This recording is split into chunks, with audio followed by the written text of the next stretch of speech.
Good morning student. शुरू करते हैं आज की क्लास। सब्जेक्ट बही खाता तथा लेखा शास्त्र और बही खाता तथा लेखा शास्त्र में आज का महत्वपूर्ण टॉपिक है नए साझेदार के प्रवेश के संबंध में लेखे।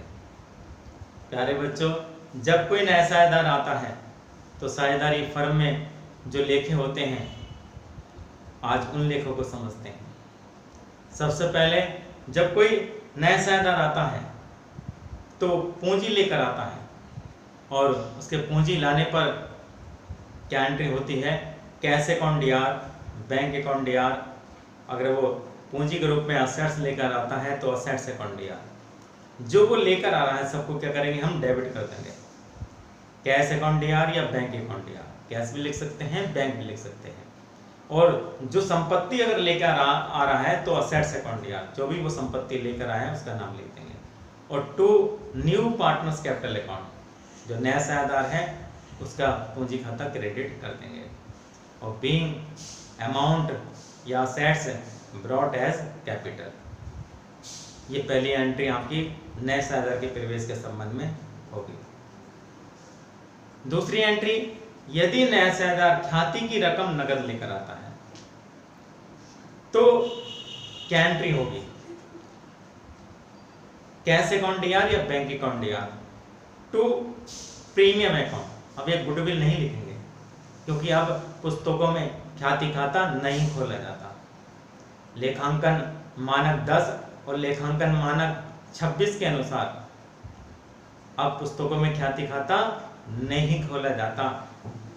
पुस्तकों में ख्याति खाता तभी खोला जाता है जब ख्याति को प्राप्त करने के लिए धन या धन के तुल्य प्रतिफल का भुगतान किया गया हो। अर्थात ख्याति को क्रय करने पर ही पुस्तकों में ख्याति खाता खोला जाएगा, अन्यथा ख्याति खाता नहीं खोला जाएगा।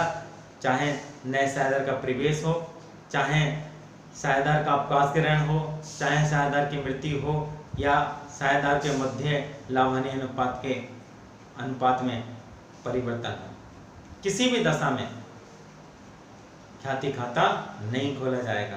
केवल ख्याति को क्रय करने पर ही पुस्तकों में ख्याति खाता खोला जाएगा। इसलिए यहाँ गुडविल के स्थान पर क्या लिखेंगे, प्रीमियम लिखेंगे। तो इस प्रकार जब कोई नया साझेदार ख्याति की रकम नगद लेकर आता है तो लेखांकन मानक 10 और लेखांकन मानक 26 के अनुसार cash account DR to premium, या कैश की जगह बैंक भी लिख सकते हैं, cash account DR, bank account DR to premium, being amount brought as premium. अब चाहे तो इस एंट्री को दूसरी एंट्री में भी एडजस्ट कर सकते हैं। क्या एंट्री कर सकते हैं, कैश अकाउंट डीआर या bank account DR, assets account DR to new partners capital account और टू प्रीमियम। अब ये जो ख्याति की राशि है नगद लेकर आया है नया साझेदार, उस ख्याति की राशि को पुराने साझेदार बांट लेंगे। क्यों? क्योंकि पुराने साझेदार नए साझेदार के पक्ष में त्याग करते हैं और वो त्याग के अनुपात में इस ख्याति को बांट लेंगे। तो क्या एंट्री होगी, premium account DR to old partners capital account being premium amount credited. क्या एंट्री होगी, एक बार फिर समझ लीजिए। प्रीमियम अकाउंट डेबिट होगा, premium account DR to old partners capital account being premium amount credited. और ये जो ओल्ड पार्टनर है, ये वो ओल्ड पार्टनर है जिन्होंने त्याग किया है। अगर कोई ऐसा ओल्ड पार्टनर है, पुराना साझेदार है, जिसने नए साझेदार के पक्ष में त्याग नहीं किया, उसे ख्याति नहीं मिलेगी, उसका यहाँ नाम नहीं लिखा जाएगा। केवल वही साझेदारों के नाम लिखे जाएंगे, उन्हीं साझेदारों में ख्याति बांटी जाएगी जिन्होंने त्याग किया है, क्योंकि ये एंट्री त्याग के अनुपात में होगी। Premium account DR to old partners capital account. इसके बाद ये जो ख्याति की राशि है, इस ख्याति की राशि को जो पुराने साझेदार हैं उसे क्या करते हैं, कभी कभी फर्म से निकाल लेते हैं। तो फर्म से निकालने की एंट्री होगी ओल्ड पार्टनर कैपिटल अकाउंट, जिनकी खातों में ख्याति राशि ये क्रेडिट हुई है। Old partners capital account DR to bank या cash being premium amount drawn. अब ये ख्याति की राशि अगर क्वेश्चन में कह रखा निकालने के लिए तभी करेंगे ये एंट्री, अन्यथा एंट्री नहीं करेंगे।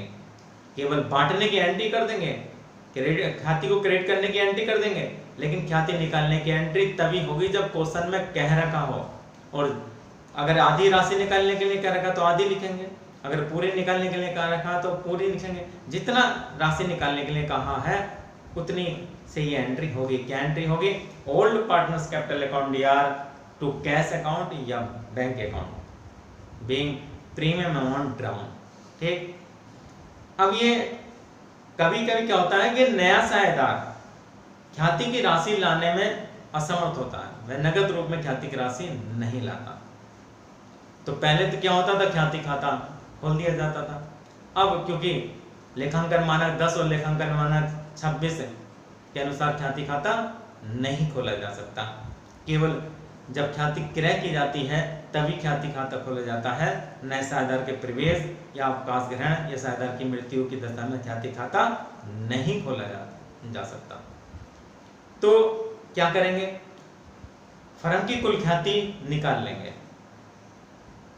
जिस प्रकार आपने ख्याति के मूल्यांकन की विधियां पढ़ी, उस विधि के अनुसार क्वेश्चन में बताया किस विधि से ख्याति का मूल्यांकन करना, उस विधि के अनुसार ख्याति का मूल्य निकाल लेंगे, फर्म की कुल ख्याति का।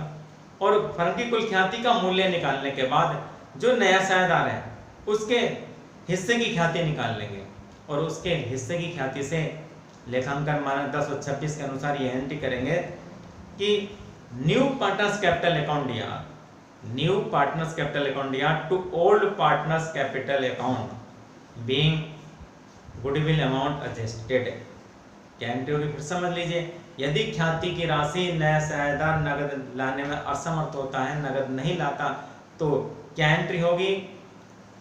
New partners capital account DR to old partners capital account being goodwill amount adjusted. और ये ओल्ड पार्टनर्स का नाम उन्हीं का लिखा जाएगा जिन्होंने त्याग किया। ये एंट्री त्याग के अनुपात में होगी। त्याग का अनुपात कैसे निकालते हैं? पुराना अनुपात माइनस नया अनुपात। तो ख्याति का जो यहाँ बंटवारा होता है या ख्याति के समाजन की एंट्री होती है वो त्याग के अनुपात में होती है। तो ये नया, जब ख्याति की राशि नगद नहीं लाता तो उसके संबंध में ये एंट्री हो गई। अब कभी कभी क्या होता है कि चिट्ठे में ख्याति दिखा रखी होती है। यदि चिट्ठे में ख्याति दिखा रखी है, पुरानी बैलेंस शीट में ख्याति दिखा रखी है, तो उस ख्याति को क्या करते हैं? अपलिखित कर देते हैं। क्या एंट्री करते हैं? ओल्ड पार्टनर कैपिटल अकाउंट, जितने पुराने साझेदार हैं, old partner capital account DR to goodwill account being goodwill written off. और इसके बाद यदि चिट्ठे में लाभानी दिखा रखा है, संचय दिखा रखा, फंड दिखा रखा है, तो उसको क्या करते हैं? पुराने साझेदारों के पूंजी खाते में हस्तांतरित कर देते हैं। तो क्या एंट्री करते हैं? Profit and loss account DR, reserve account DR, fund account DR to old partners capital account. और ये एंट्री किस अनुपात में की जाएगी? लाभानी अनुपात में की जाएगी। ख्याति के अपलेखन की भी लाभानी अनुपात में की जाएगी, और ये एंट्री भी लाभ, संचय और फंड को पूंजी खाते में हस्तांतरित करने की वाली एंट्री भी लाभानी अनुपात में की जाएगी। क्या एंट्री होगी? ये profit and loss account DR, reserve account DR, other fund account DR, जो फंड है, ठीक है, to old partners capital account. तो being profit and reserve and fund transfer. तो ये नए साझेदार के प्रवेश के संबंध में लेखे थे, जो आपको अच्छी तरह से समझ में आ गए होंगे। और इसके बाद हम अगले वीडियो में समझेंगे कि पुनर्मूल्यांकन के संबंध में कौन कौन से लेखे होते हैं। धन्यवाद।